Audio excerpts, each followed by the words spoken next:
Okay. Um, Welcome to today's edition of Romantic Circle's Book Chat. We'll be discussing Michael Gamer's book, Romanticism, Self-Canonization and the Business of Poetry. I'm Kirsten Luner, Assistant Professor of English at Santa Clara University, and I'll be your host and moderator. And briefly, I'm writing about women writers, library history, and book history of the Romantic era relating to Frances Stainforth's private library. And I'm also the director of the Stainforth Library of Women's Writing, which is a digital humanities project. With me today, we have Jeff Cox, Michael Gamer, our author, Devin Griffiths, and Devaney Lozer. This book chat will last an hour and will follow the following format. First, I'll introduce our participants in alphabetical order, and then Michael will introduce his book briefly. Then each participant will share a 5 to 7 minute response to the book.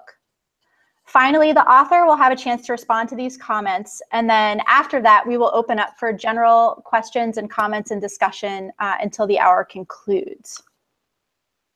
So Jeffrey N. Cox is Arts and Sciences Professor of Distinction in English and Humanities at the University of Colorado Boulder, where he is also Vice Provost and Associate Vice Chancellor for Faculty Affairs. He is the author or editor of 10 books, most recently Romanticism in the Shadow of War, The Culture of the Napoleonic War Years, published in 2014 by Cambridge University Press. He has had several opportunities to collaborate with Michael or Professor Gamer, which have been real high points in his career. Michael Gamer is Associate Professor of English at the University of Pennsylvania. And I have news. I'm actually now full professor. Oh, congratulations. The promotion just went through. Thanks to many people at this table. That's wonderful news. He is the author first of Romanticism in the Gothic, Genre Reception and Canon Formation, published by Cambridge in 2000, a book that I referred to quite a bit during my dissertation writing. And of course, he's the author of today's topic of discussion, Romanticism, Self-Canonization, and the Business of Poetry, also published by Cambridge in 2017. Additionally, he is associate editor of the journal EIR, Essays in Romanticism. Devin Griffiths is an assistant professor of English at the University of Southern California. His research examines the intersection of intellectual history, scientific literature, and the digital humanities, with emphasis on 19th century British literature and science. Central to his work is the question of how literary form shapes our experience of time and natural systems. His monograph, The Age of Analogy, Science and Literature Between the Darwins, published by Johns Hopkins in 2016, has been shortlisted for the Book Prize of the British Society of Literature and Science, and the first book prize of the British Association of Romanticism and Science. Congratulations. In that work, he uses analogy to examine how historical novels furnished a relational understanding of history and helped to shape the disciplinary formations of both the life sciences and the humanities. He is currently working on a study of the relation between organicism, general ecology, and theories of literary form under the working title, The Ecology of Form. Finally, Devaney Lozer is professor of English at Arizona State University. She is the author or editor of 7 books, including most recently The Making of Jane Austen and the Cambridge Companion to Women's Writings in the Romantic Period. Her recent writing has appeared in the New York Times, The Atlantic, the TLS, the Chronicle of Higher Education, and Entertainment Weekly. Okay. So without further ado, I'd like to begin socially recollecting Michael's book about romantic self-canonization. So I turn it over to you, Michael, for your introduction. All right. Thanks. And I'm taking it that you guys can still hear me okay? Yes. Excellent. You never know with British Wi-Fi. So hello from Lyme Regis. And thanks for everyone gathering for this event, especially right at the ebb of summer. The way I wanted to introduce this book was actually to bring together a couple of basic questions that were really interesting me at the beginning, years and years ago when I first started writing this. The first one was I was trying to figure out a way that one could write a logically local, less formalist book about romantic poetic collections. One, take advantage of a lot of the really good work that I've relied on for most of my career on the sociology of genre. Devaney and Jeff as being two examples of that, and Devin's recent book being another one. So how you could write about poetic collections and read them as closely and with the same kind of pressure we traditionally have read individual poems. And at the same time, one of the things that as I was finishing Romanticism and the Gothic that I got really interested in, certain kinds of romantic poetic collections, and not just collected works, but things like the posthumous poems of Percy Shelley, or certain collections of Robert Southey's laureate verse, or even later editions of lyrical ballads after the first one, how quickly those collections took on a kind of institutional feel to them. Started wondering to what degree that we could even write about these as coming of age at the same time that British National Museums did. Over the years, I shifted away from that and became a lot more interested in trying to think about writers in a kind of dynamic systems that Margaret Ezel and Andrew Piper and other people have, systems that we call the social authorship model. And for me, the challenge of that really was twofold. On the one hand, I got really interested in how we might want to think about not just how individual poems got revised, but also how poetic collections might either shift or change form or even transform themselves from one kind of collection into another, and how we might write about that, and how, most importantly, that might change the way that we thought about literary production. Because at least in 2004 or 2005, I was looking at two about literary production. The first goes back to people like Robert Darnton and Nicholas Baker, and it's a pretty traditional way that I think is almost a default, where we imagine, writers getting an idea, beginning to writing text, and finally making a book that gets published and distributed and then read and reviewed. If that's one model, I found that I was really challenged by William St. Clair's sort of more reader-led model, where he begins almost with a kind of self-conscious crassness that we just begin with reader demand and then writers fill that demand. And it struck me that the former model is not that great for thinking beyond first editions or sort of first manifestations of a text, whether it be a novel or a poetic collection. And that the St. Clair model seemed to me to not give any room to things that I care about, like creativity, author invention, innovation, and mostly with poetry, but with romantic writing generally.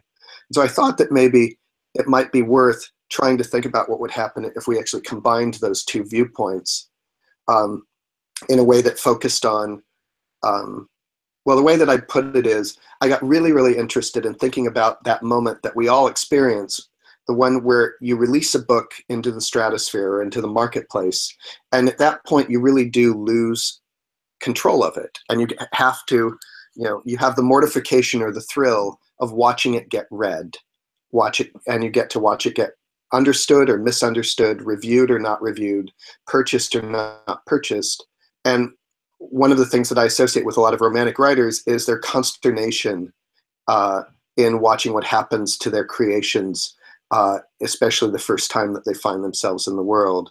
And it struck me that one of the ways that I wanted to think about romantic revision and how actually books get collected and recollected into new collections is to begin with that moment and to begin the literary cycle, the sort of literary productive cycle, at that moment, and think it through all the way through that initial reception, and then start to think about how writers responded to that reception in order to maybe take certain things that were in publication and combine them with new texts to create a sort of new ramification, what I call a recollection of the book.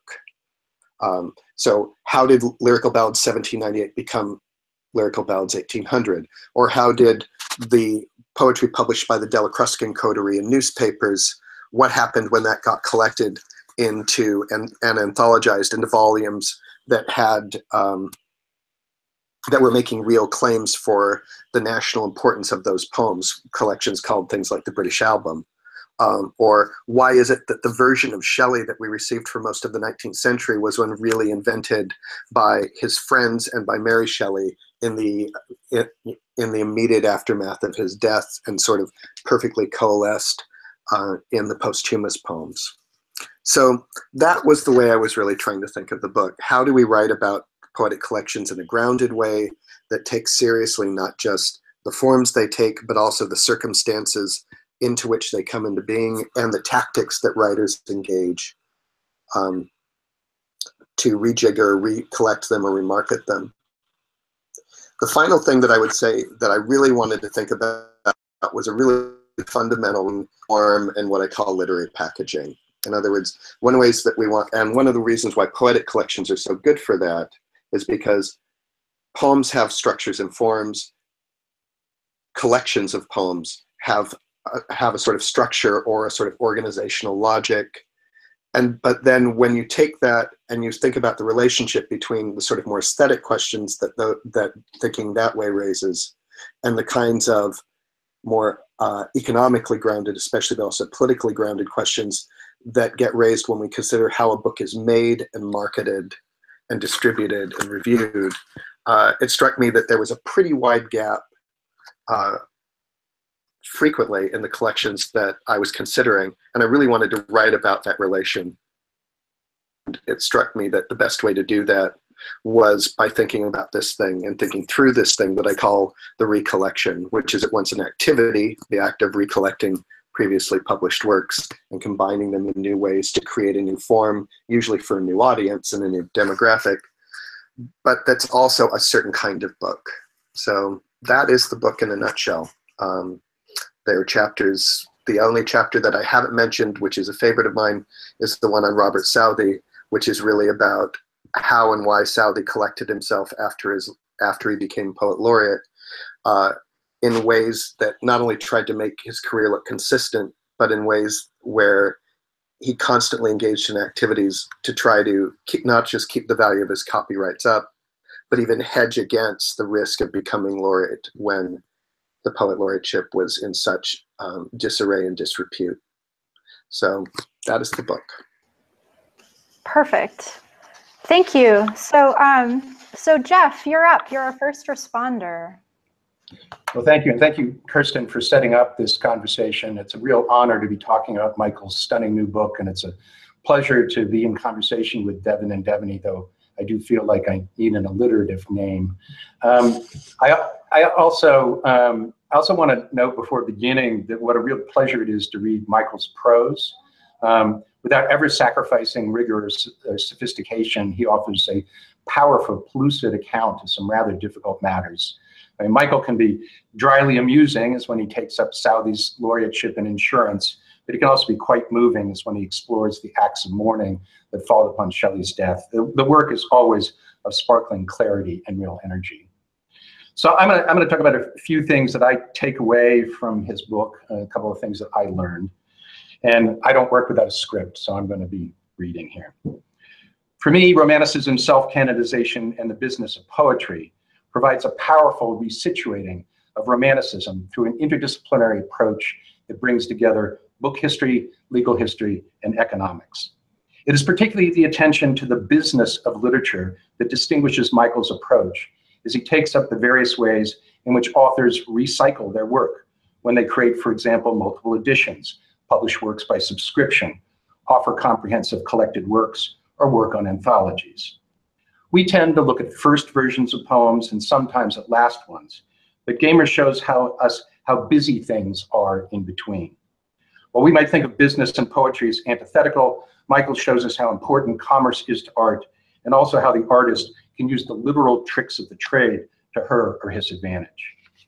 There's been a long-standing assault upon notions of Romanticism built upon the figure of the utterly independent poet standing alone on the mountaintop.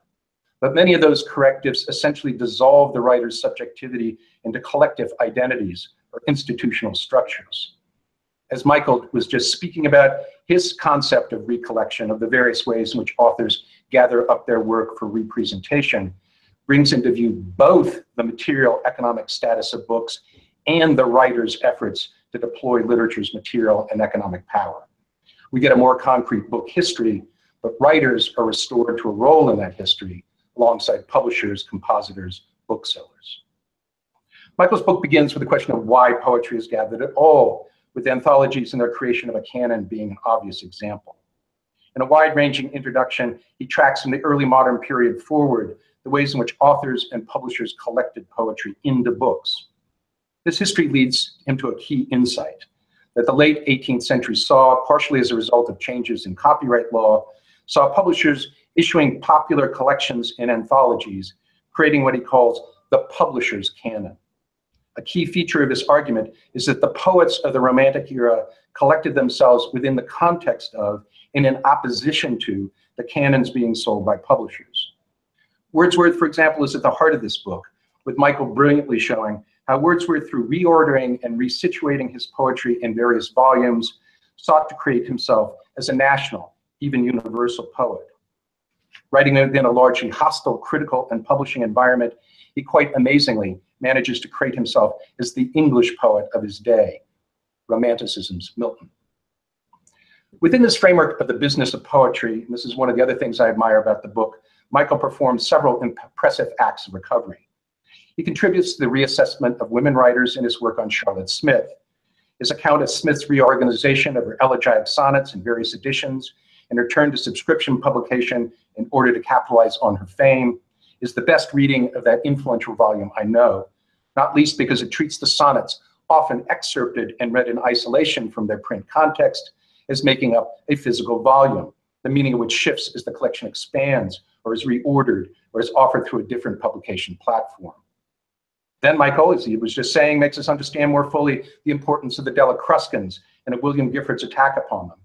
He asks a key question: why did Gifford bother to attack a group of writers that he claims are silly, ephemeral, and insignificant?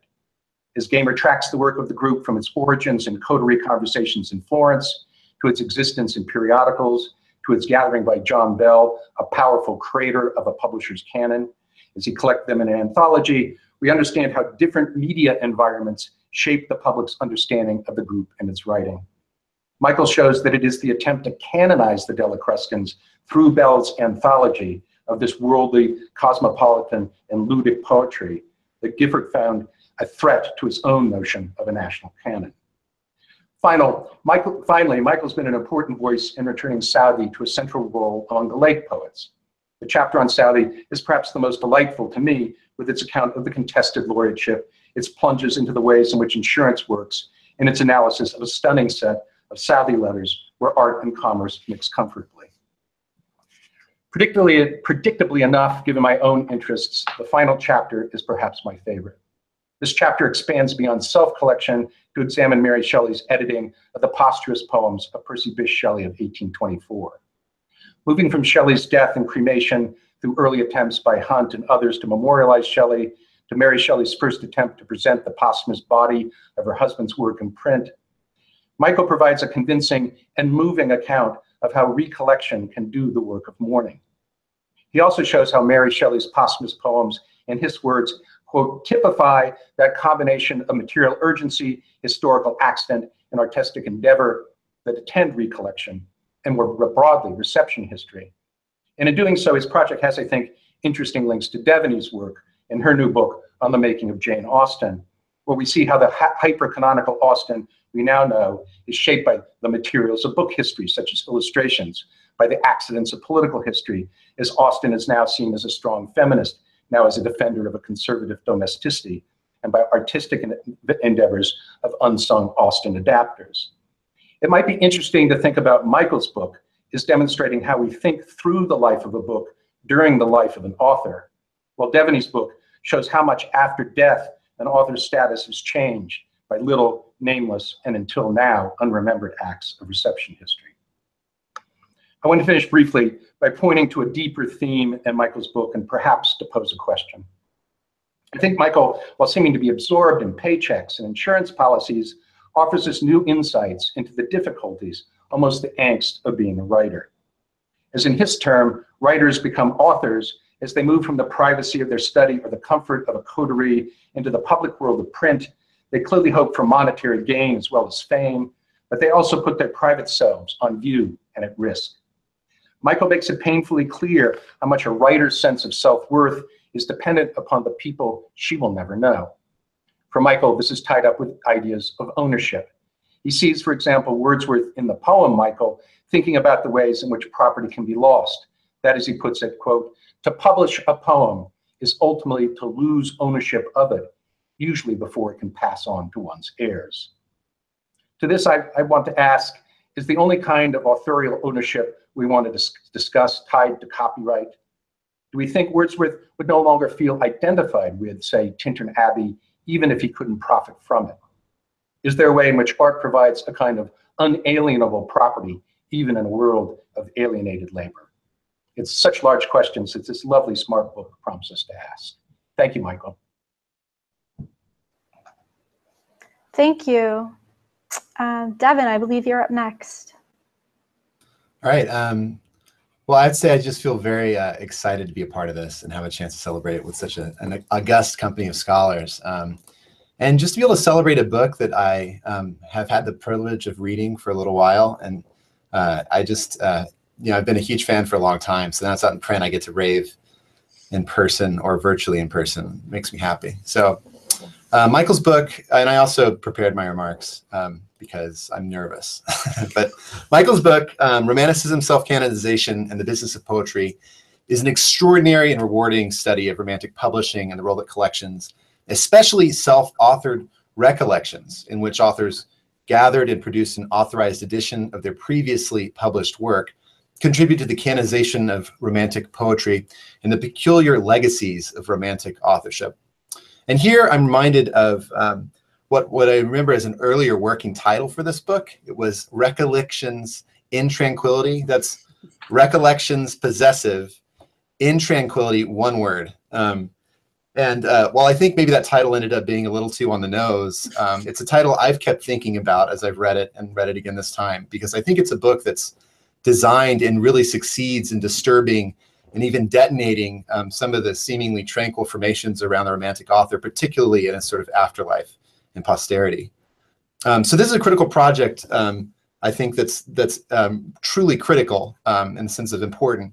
But it's not exclusively critical in the sense of a suspicious account, because he consistently describes the pressing financial, legal, and sort of posterior, in the sense of an afterlife, challenges that these authors have to navigate. And he describes these in terms of their venality, which I love, because I don't think I've ever seen such a loving, careful treatment of what that venality actually meant for a working writer like Charlotte Smith or Robert Southey. I mean, it's really, there's so much care in this book, I think, around the pressures that these authors faced, and I really resonate with that. So there's so many things to love and praise about this book.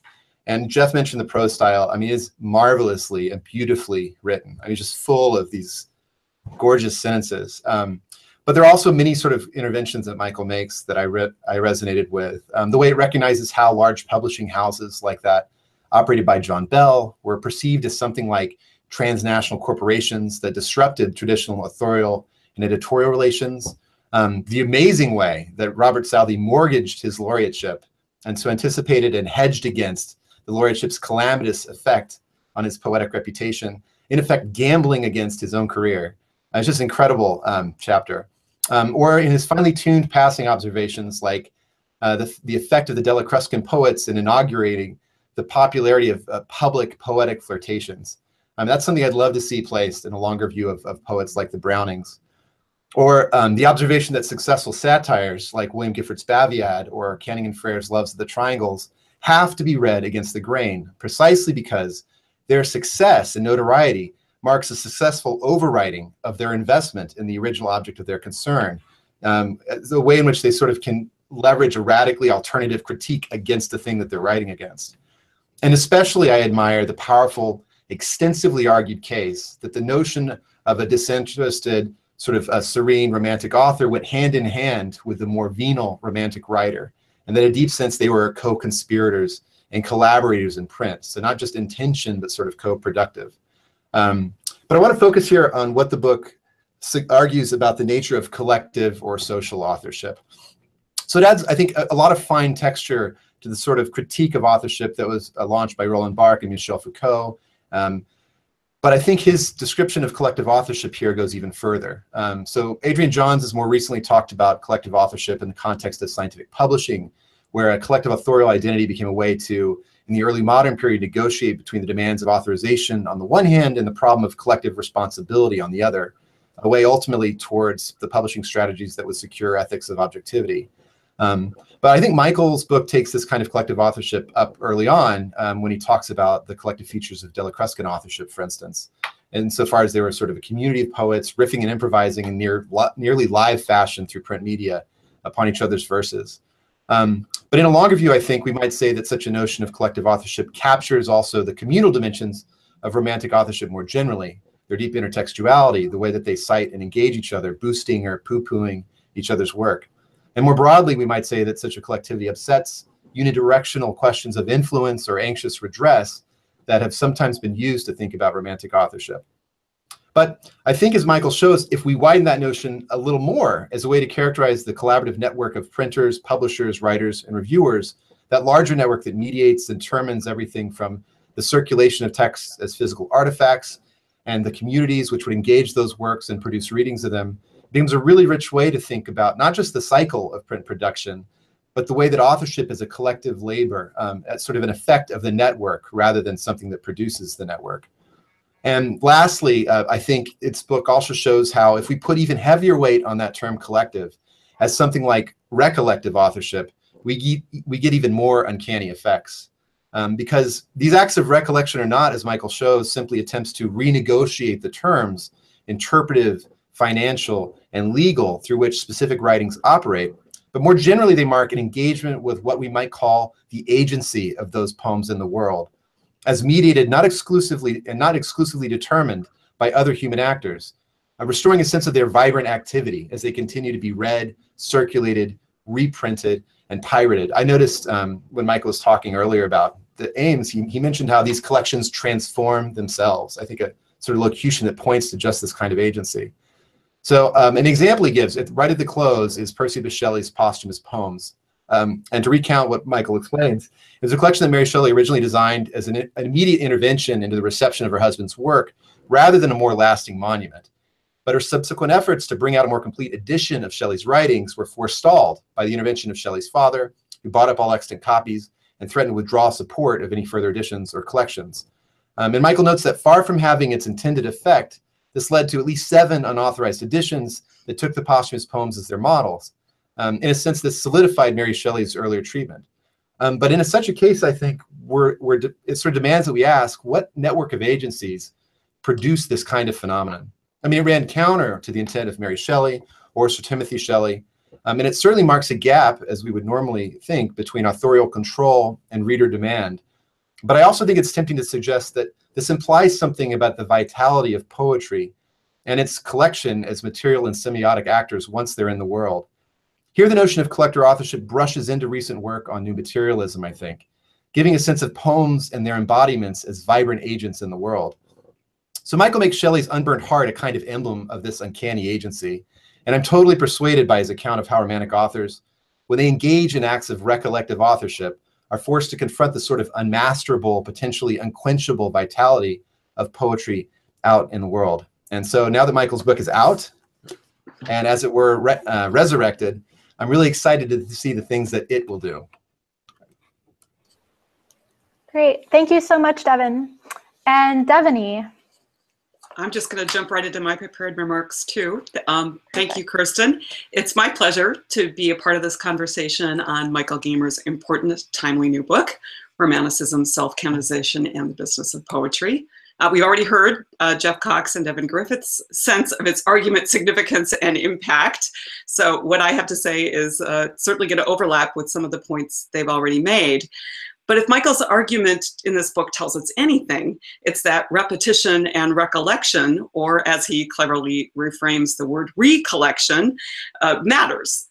And Michael's book begins by telling us that he will be arguing about the collision of the aesthetic and the economic in the Romantic era's poetry publishing practices. And I think collision is a really terrific word here, because as Michael shows us, there's often explosive response by publishers, the reading public, and the poets themselves about making visible the notion that these frames might overlap.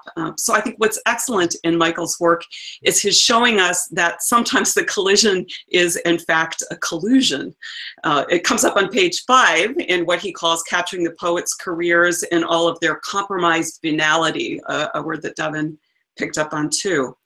So we might not be surprised to hear that Alexander Pope engaged in compromised venality, but it's more surprising to think about the early Wordsworth in these terms.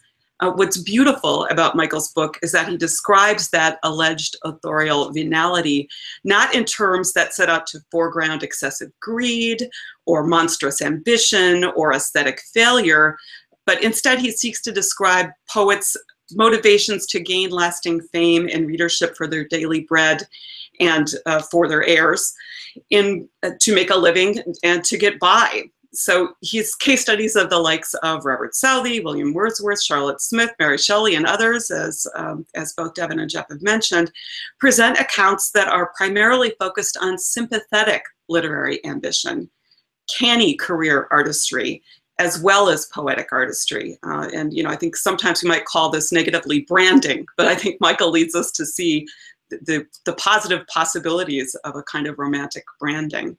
And he does so not by focusing on the author's self-creation of celebrity, as some previous scholars have done for the careers of Mary Robinson or for Lord Byron, but by the creation and recreation of recycled, reimagined, reordered poetic texts. I especially like the phrase that Michael uses on page 10, curated literary corpuses, which he says tell us stories of ongoing, sometimes career-long tugs of war between lucre and fame, profit and reputation, and self-commodification and self-canonization. And I think that sentence too shows what Jeff and Devin both pointed out, the beauty of the writing in this book of Michael's. So as Michael argues, he sets out to correct the false opposition between literary genius and market ingenuity. And in a series of masterful, beautifully written and argued close readings and presentations of fabulous new data sets, Michael makes it nearly impossible, I think, for us ever again to describe the authors he treats, or really any Romantic era poets who published in recollection, as he puts it, as economically naive and necessarily aloof from the production and marketing of their own books. And that's another phrase from Michael's on page 10. Their private correspondence, the recollections and republications of their poems, and their paratexts of all kinds tell an entirely different and a more interesting story.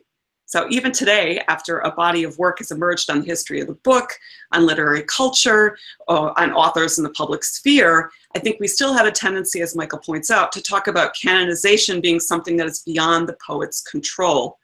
Canonization is still often understood to emerge as a result of critics, or readers, or publishers, or maybe just good luck.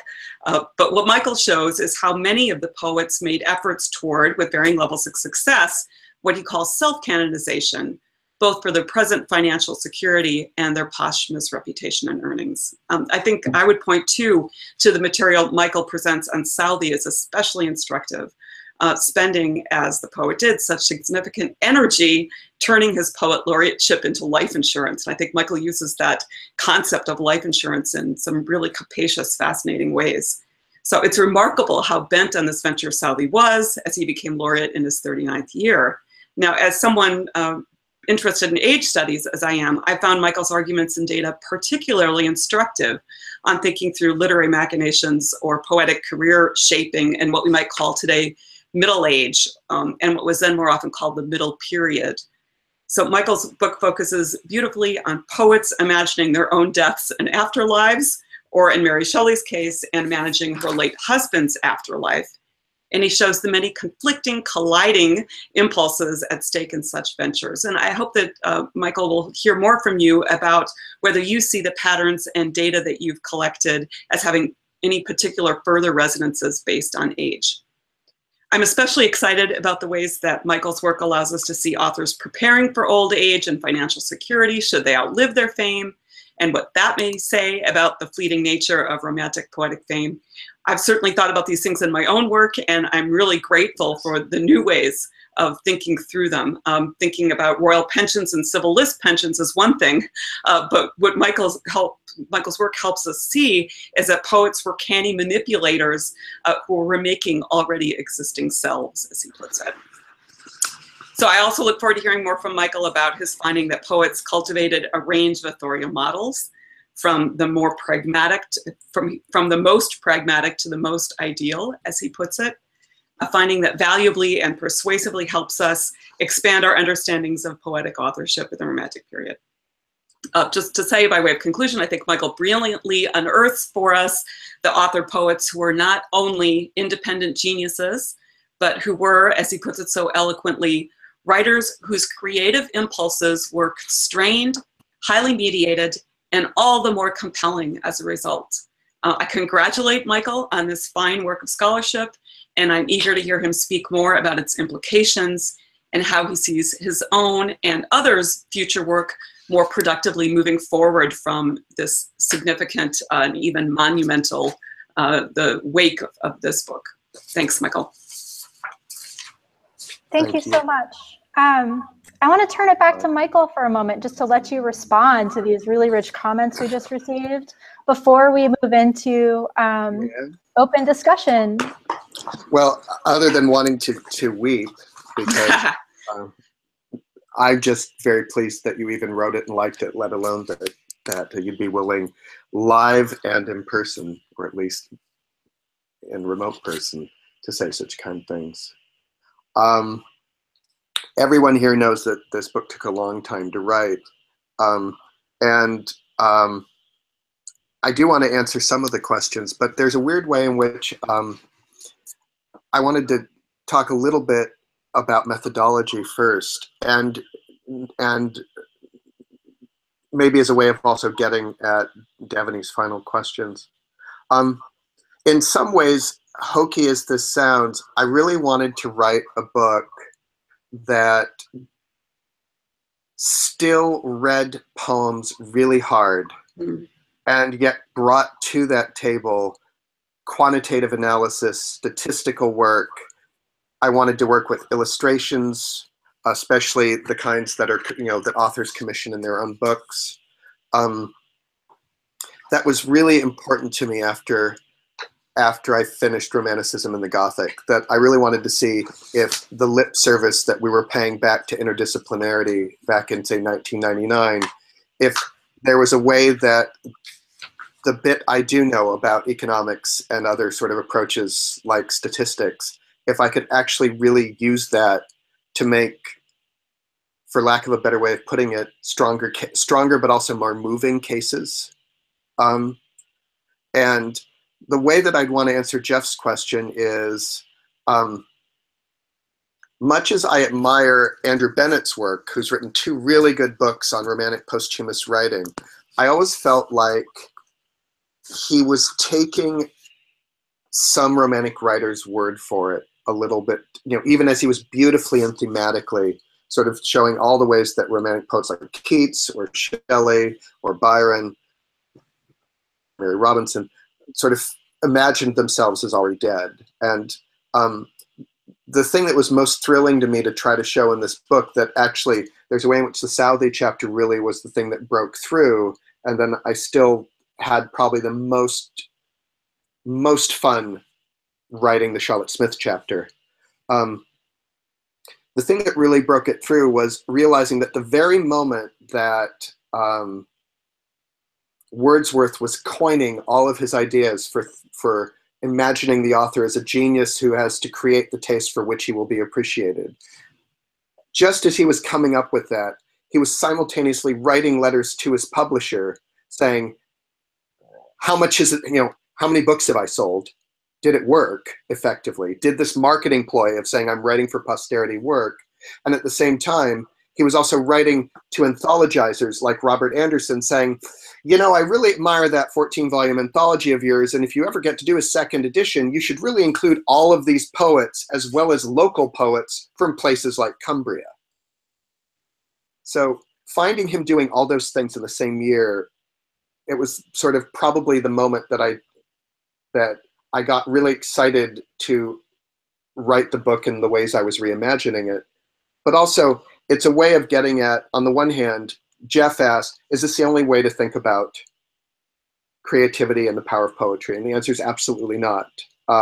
But I think that when you put that in the room, when you start imagining writers as agents who actually produced books, working with publishers, rather than thinking that romantics were always victimized by their publishers, even though they certainly were capable of complaining about them, that you really get a sense of how, if we care about context at all, how immediate context, not just political, but all sorts of other kinds. Like the thing that's not in the book that I found most moving is, if we want, for example, if we want to understand why Robert Southey kind of became hardened and brittle and conservative, you can really trace it to the death of his first son, which happens around 1811, and you just watch him start to make decisions that a lot of people have taken him to task about. It's not that the politics aren't there to begin with, but he kind of reimagines himself as a kind of besieged, slightly paranoid public voice, and that's how he fashioned the laureateship, and you can see it after the death. And so one of the things I wanted to do was try to write about how creative work happens in the throes of a lot of competing contexts, some of them familial and personal, some of them political. We've written about those, I think, pretty well, and I thought that the economic hadn't been addressed. I really, Devaney, I love the way that you're thinking about this book as a book about middle age. I'll plead guilty. I really will, because I spent so much of my time writing about first editions and Romantic youth, and trying to write a different kind of account of how these writers thought about their own youths and how they sort of curated those youths and incorporated those youthful poems into more and more complex structures or as parts of a longer career, I found to be really interesting and moving. And Devin, as far as wanting to take some of the arguments of this book to think about and actually rethink poetic authorship as communally based, I love that idea, and I've been thinking about it ever since you mentioned it. But that's the only. I mean, I would rather have this break into a conversation. I'm just really moved and thankful that three people whose work I utterly admire would be willing to meet and talk about work of mine, when I think in many ways I admire their work more than my own. So at this point, it's open season. What do we want to talk about? Yeah. Can I pose the question? So Michael, I'm curious because I mean, since you mentioned it I think in the acknowledgments, I think it's like fair game as a question, but how much was this book in its first incarnation about recollection, and how much do you think sort of the experience of losing that first draft reoriented your framework towards thinking about your own authorship around questions of sort of recollection, both in terms of mental and assembling sort of the fragmented dejecta of the original manuscript? The original version was a lot more the collected work, which in 1999, I mean, think about it. Back when we did go to you would go to a poetry section, and the thing that you would constantly confront would be a collected edition of a favorite poet. And a lot of living poets were trying to find ways of works Seamus Heaney, for example, was sort of famous for collecting himself in various selected ways, where he wouldn't do a full course. He'd kind of cherry pick different versions of himself, depending on, frankly, whether it was publishing in Australia or, you know, Ireland or, you know, England or on the continent. And it struck me at the time that the collected work was one of the most under-theorized and under-thought-through things that we had. I mean, talk about an overdetermined form, where it's either a bad poetic version of "this is your life," right? Or else it's literally a weird act of transubstantiation where the poet is saying, "this is body." You know, the thing that should get this book. I wanted to write about that, and is what happens to us a lot of the time. Writing, you think that it's good, and then suddenly 2 or 3 people do really great work and publish it first. I'm still going to doggedly finish, because most of the stuff I read on the culture of collected works was really about Ben Jonson or Alexander Pope, stuff that, say, Vince Coretta was doing, or Joe Whitrick. And this was romantic collected works, but I'm glad in a way that I didn't, because it would have been a narrower and I think a lot less methodologically interesting book. So what happened was, when I had to reconceive it, it suddenly struck me that most of the books that really interested me were not collected works per se, but they were sort of either completely crazy different second editions, or moments when romantic works changed media from, say, newspaper to book.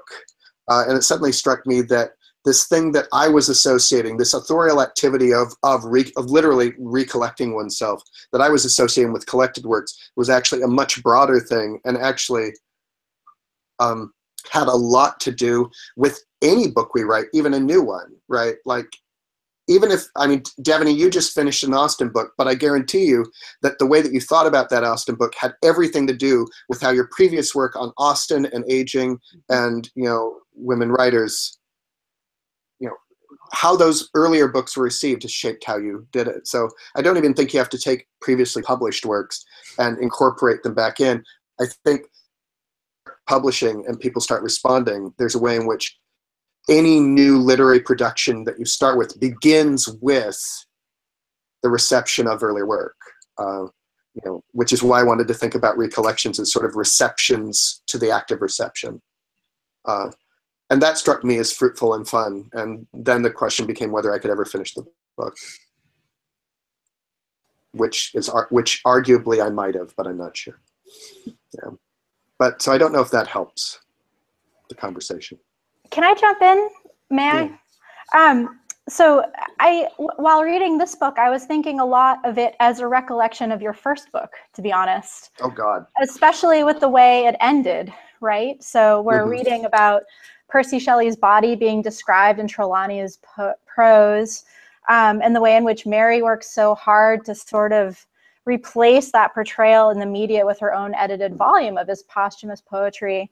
And your first book was about how reception of the Romantic Gothic works and how authors reacted to the Gothic in order to really frame or reframe their own work in many ways. So I saw a real continuity between these two books and how they were focused on reception. And I was wondering if, and so much of this book does seem to have to do with death and thinking about death, thinking forward about death, thinking backward about death, and about death happening all around these authors. I was wondering if you could speak a little bit more about that, or if others also reacted similarly to this book. I lost a little bit of you, but I think I can. The transmission was a little garbled. It's true that I probably am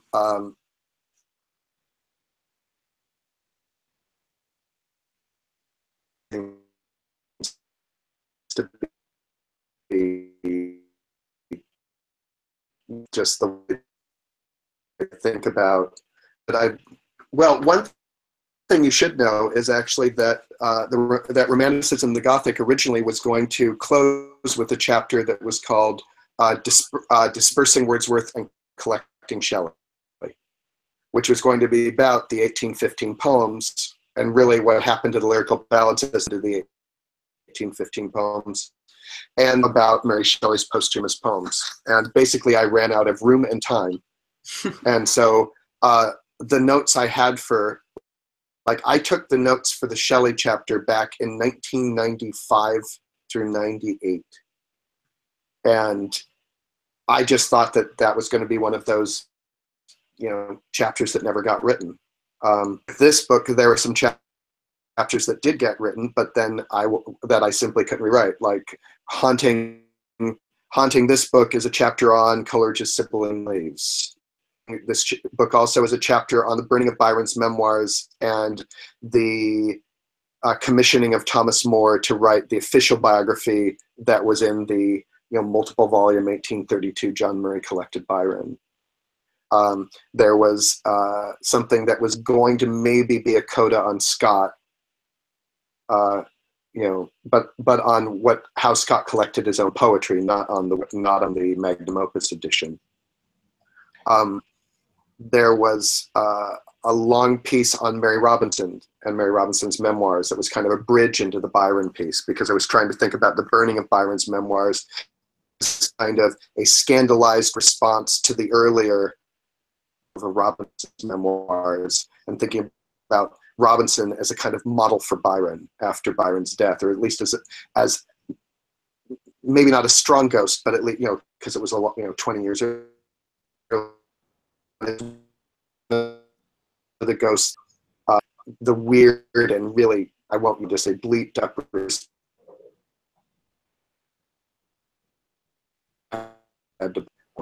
So there are things that are haunting, but I was damned if I wasn't going to write the Shelley in the Wordsworth account. This one. If I could say something. So I think people are frozen. Yeah, so we're gonna, Jeff, I think you wanted to jump in. Yeah, I just want to follow up on your question, Kirsten, because I think, Michael, what you just described, 2 or 3 more books that you can write for us. One of the things that she was pointing out, which I think is actually one of the powerful things about the book, is that you are thinking about the lives of poets as living people with, as you say, sons who die, husbands who die. You're thinking about them making a living. And then you're also trying to think about the way in which they try to create a second life by creating these books. And I think that it's that, I think that what is moving about what you do is that, sure, you're interested in economics and business, and you have to give us your charts and your graphs and your maps, but that what you're really caring about is the way that these people are struggling to deal with their own mortality and trying to use art as a way to confront it. Yeah. Thank you. It's probably one of the things that I short shrift, because I was always really nervous about the weird body stuff that I see going on between constructing a literary corpus and watching your own fall apart. And I think you're eternally boyish, Michael. Thank you. You should see my paintings in my attic. But I'm actually, the other thing that I found interesting, or that I find interesting, is, and I feel like the first chapter dances around this, but I didn't feel like making the point because I could just feel, I just really didn't want to 18th century Pope scholars into the room sharpening their teeth. But I feel like there is one fundamental change that seems to happen when people collect themselves in the Romantic period. And you can talk about whether it dovetails with copyright, which suddenly made the author's death a kind of double jeopardy, because enough the poet's works would go into remain from. But one thing I fundamentally find that happens in the Romantic period is people expect the life and the corpus, that you construct a sort of virtuous corpus, which is, say, what Alexander Pope's trying to do, showing a kind of not just a kind of mastery of forms, but a kind of vitality in engaging with them. Wordsworth's corpus is a biographical, if idealized, tinge. So does Coleridge's. He may say in Sibylline Leaves that he's not pulling a Wordsworth, but he is, in the way that he categorizes those poems.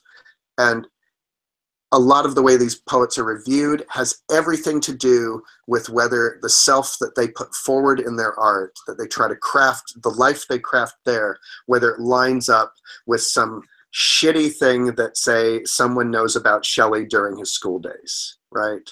And that kind of stuff, sure, people would make fun of Pope for his deformity or for his, or for his curved spine, but the kind of anxiety that the poets that we tend to deal with have over making sure, I mean, especially Southey is so interesting in this, making a biographical life line up with the way that the aesthetics of the corpus are set up.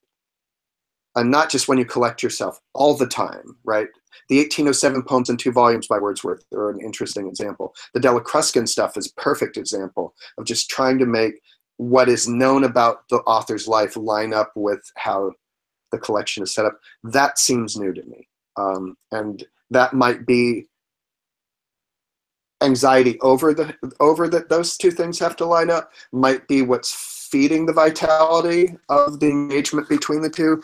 Or maybe it's just we're dealing with authors who are either more public figures or differently public figures, or just more self-absorbed. I don't know. I would say the former before the latter. I think their self, especially if you were a living author, is just a really vexed enterprise. I mean, if you think about how most authors in the Romantic period were paid, they were paid for writing for periodicals, and they were paid, by page or by the word. And when they're reviewing other living writers who are making pretensions toward immortality, the living writers who review, publish, that tension is also really manifest here. That's another thing worth writing about. Thank God, actually, Christine Woody is already writing about that, because I'm living with this long enough. I want to go into the drama.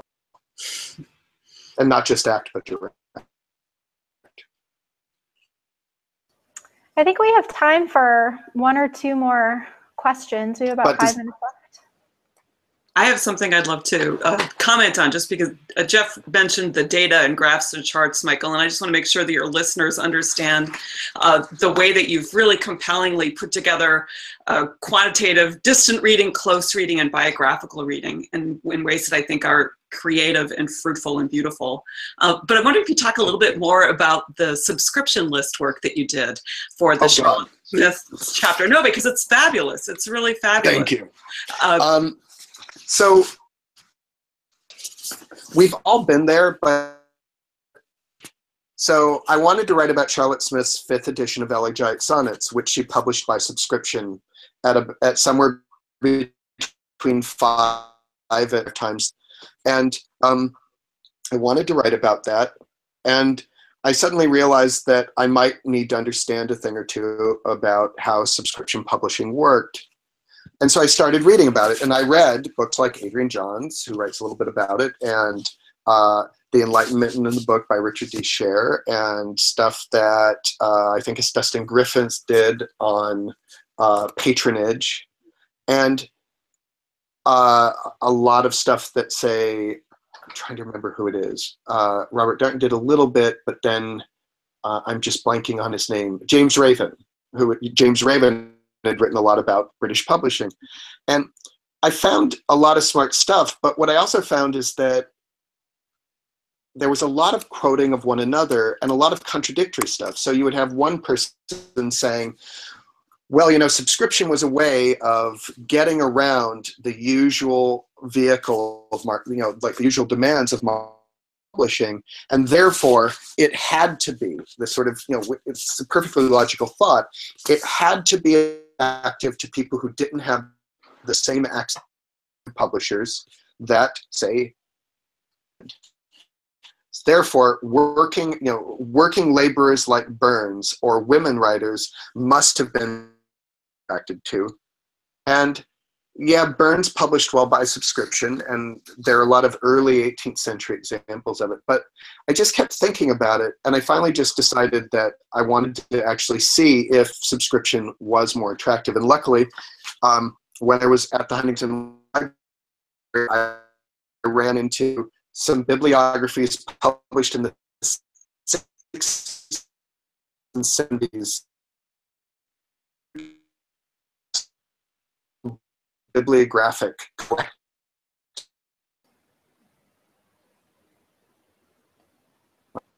Like, Michael, I think we're losing you. Can you repeat what you just said, please? Well, I'll go with this. Yeah, can you hear me now? Can you hear me? Yes, now you're back. Okay, so I found a comprehensive bibliography of every work published by subscription by the Newcastle Bibliographic Collective, like a phone book, and it struck me that count them all, I could count the decade that Charlie Ike sonnets. And so I just sat down. It took me about 2 hours, and I began largely titles as my guide to try and figure out some statistics about the 1780s. And of course, there aren't very many anonymous works published by subscription, because of course the whole point of a subscription edition is that you know the author, right? And what I found is that